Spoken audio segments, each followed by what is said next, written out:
Well, if it isn't a Canadian talking about a show set in Scotland based on a Danish book starring a Brit with a Syrian partner. And I gotta say, it was a pretty good show, but you know you're getting into one of those slow British murder mysteries when 5 episodes in, the detectives still haven't put their office together. Netflix's Department Q, based off the Danish novel series, is a serialized detective drama in the vein of The Killing and Broadchurch. But don't worry if you haven't read the books, there'll be no book spoilers beyond The Keeper of Lost Causes, which is the source material for season 1. Before we begin, make sure to like and subscribe. I cover lots of wide-ranging shows and every little bit helps the channel. Department Q follows Detective Carl Mork and his investigation into the disappearance of prominent attorney Merritt Lingard. The police force has been under tremendous pressure from the powers that be to show results, and thus a sort of PR stunt has been devised to fund a special department focused on high-profile cold cases that would be in the interest of the general public. This is Department Q, and although it's never mentioned in the show or the books what the Q stands for, it's most likely a reference to the Q in shower quarters where the department is located. Now we bring in Carl. While he may be the best detective on the force, he's nearly impossible to work with. He's patronizing, egotistical, and rubs everyone the wrong way. Just tell me why you think you're going to do any better. Because I'm doing it. His personal life is equally a mess, with an ex-wife who's essentially left him to focus on her flight attendant career while he raises her son. Where are you going? Hell. Well, I'll see you there! Father of the Year.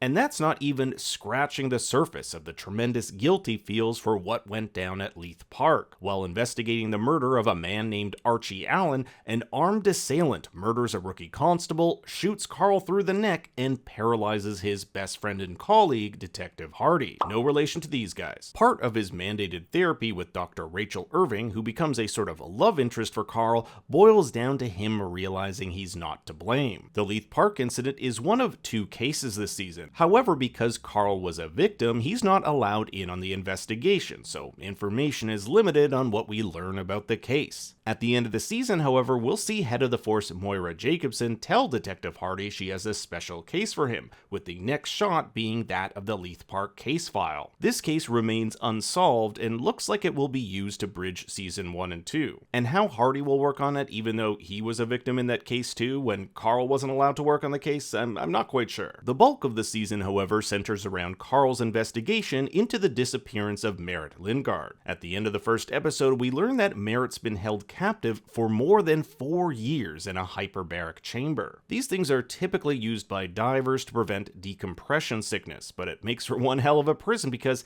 even if Merritt were to escape, she wouldn't get very far. The pressure within the chamber is different than the pressure outside, so if she were to leave, the decompression sickness might well very lead to her own death, and that's something we'll see in her failed attempt near the end of the season. Now, the best way to explain the Lingard case isn't the way the show does it. The show uses well-placed flashbacks and the withholding of information to lead the viewer on this journey with the detectives. However, if we focus on the story chronologically, the case makes a lot more sense. To understand who captured Merritt and why, we have to go back to when Merritt was a teenager on the island of Moore. Life on the island wasn't the greatest. Her father was a broke alcoholic and the mother died when she was young. One day she tells her boyfriend, a kid by the name of Harry Jennings, that she'd do anything to leave. The only thing holding her back is money, so Harry devises a plan to make some quick cash. He's gonna break into Merritt's own home and take some of her mother's prized jewelry. It's important to note that Merritt's mother came from money, but left that world behind to be with her fisherman husband. Now, even though Merritt begs him not to do this, he goes through with it, and on the night of the break-in, Harry is discovered by Merritt's brother, William. But unbeknownst to both of them, Harry's weirdo brother, Lyle Jennings,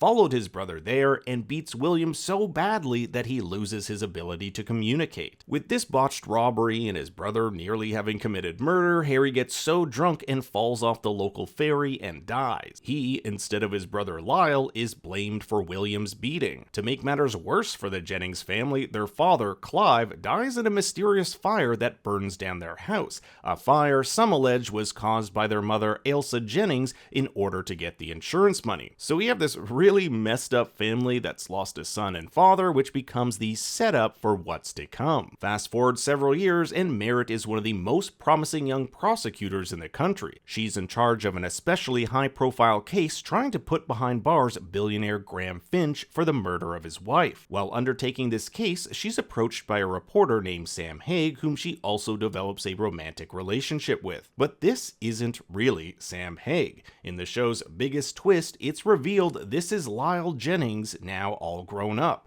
He's always had this weird infatuation with Merritt. Lyle also happens to work for the ferry to Moore Island, so when he sees an opportunity to kidnap her, he and his mother capture her and lock her in this hyperbaric chamber. The two of them believe Merritt is the cause of all their problems. They think that Merritt encouraged Harry to rob the Lingard house that night, the event that would eventually lead to his death, so they blame Merritt for Harry's death. This is their motive. It's also important to note that Lyle didn't just make up a random alias. Sam Hague is someone he knew growing up in the youth detention facility known as Godhaven, and the two share a striking physical resemblance. Lyle ends up killing Sam and staging his death to look like a mountaineering accident, as Sam was a prolific climber. Merritt's disappearance was deemed a mystery. There was no evidence of foul play, nor was a body ever found. William went to live at a shady care home where the owner pilfered his trust fund while the case of Merritt ran cold. Meanwhile, Merritt spends the next 4 years in confinement. Every month, she's asked the same question. Why are you here? And getting it wrong means another month she's held in captivity. We'll see dozens of names Merritt writes on the wall of people she potentially wronged, all of them incorrect, which further justifies Ailsa's confinement of her when she states Merritt must realize just how vile you were, and that now you're the one who needs to pay.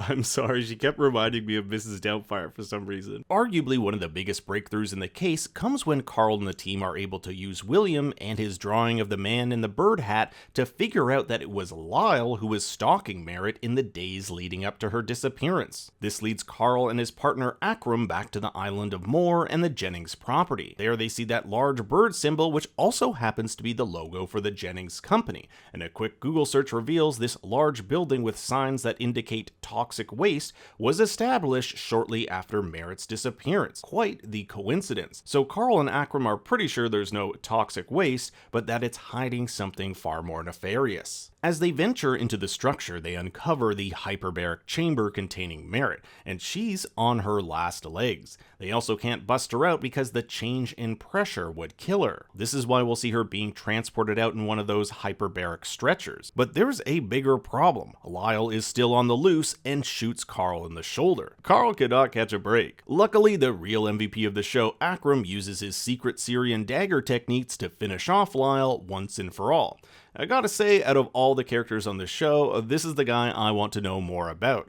All we really know is that he moved to the UK from Syria, has 2 daughters, a dead wife, and used to work with the police back home. We don't really know if he worked for Assad, the dictator that was recently overthrown, or the rebels, but when Carl questions if he was on the good side, he says, "When you know which is which, please do tell me." With Lyle down and Merritt saved, this still leaves Ailsa, who, on her way off the island, is surrounded by police and, rather than turn herself in, kills herself. Carl's taken some time off work and it looks like things are better between him and his son. Even his love interest shows up to dinner. Now Carl goes out on a limb for Akram and the department. Knowing that Lord Advocate Stephen Burns covered up his daughter's car accident, which left a man losing both his legs, he asks for Akram to be fast-tracked to detective, a bigger operating budget, and more importantly, a new car to replace this piece of crap. This is all a setup for a potential season 2. Now, as of this writing, a season 2 has not been confirmed, but considering there are 9 more novels in the series, there's a lot of source material to work from. I also really like this moment where Merritt comes to thank Carl. It's presumed that Merritt doesn't know what Carl looks like, so there's this moment where Carl walks past her even though he could introduce himself and be thanked, but he doesn't. And I kind of take this as he's not doing this job to be thanked. The outcome itself is his reward. Season 2 also sets up Detective Hardy as as the new lead on the Leith Park killing. Here are some of the facts we know about the case. The killer's prime target wasn't the old man Archie Allen who Carl and Hardy came to check on. The killer left Carl and Hardy alive even though he could have easily finished them off. This makes Carl think this hitman wasn't a professional. We'll also hear rumors Archie was a police informant, although he was not logged in their system as such. And PC Anderson lied about Archie's daughter calling for a wellness check. Archie never had a daughter. This all seems like some sort of bigger setup, and I think the killer is someone we might know, or someone we know who ordered the killer to take out this hit. But now I turn it over to you. What did you think of Department Q?